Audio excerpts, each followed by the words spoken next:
আমি এখন সাইকেল চালিয়ে লাইব্রেরি যাচ্ছি। সাইকেল সাধারণত মানুষ তিনটে কারণে চালায়। একটা হচ্ছে অভাবে, একটা হচ্ছে স্বভাবে, আর একটা হচ্ছে পরিস্থিতির চাপে। অভাবে কারা চালায়? যারা সাইকেল ছাড়া আর কিছু কিনতে পারে না, যাদের কাছে পয়সা থাকে না। স্বভাবে কারা চালায়? যারা বাইক কেনে বাড়িতে, তেল খরচা হবে বলে বাড়িতে বাইক রেখে সাইকেল নিয়ে ঘুরে বেড়ায়।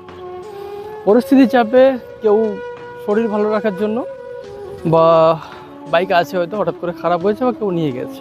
ঠিক এরকমই তিনটে কারণে একজন মানুষ আরেকজন মানুষকে ছেড়ে যায়। একটা হচ্ছে অভাবে, একটা হচ্ছে স্বভাবে, একটা হচ্ছে পরিস্থিতির চাপে। অভাবে যেই মানুষটা ক্ষুধার জ্বালা সহ্য করতে পারে না, যখন দেখবে আপনার সংসারে প্রচুর অভাব এসছে, সে কিন্তু আপনাকে ছেড়ে চলে যাবে।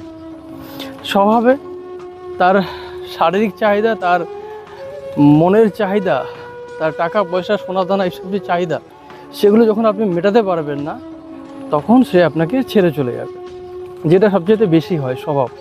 তৃতীয় হচ্ছে পরিস্থিতি চাপে। অনেক সময় এরকম বহু সম্পর্ক ভেঙে যায় যেগুলো কারণ কেউই জানে না, মানে তারা দুজনে জানে না।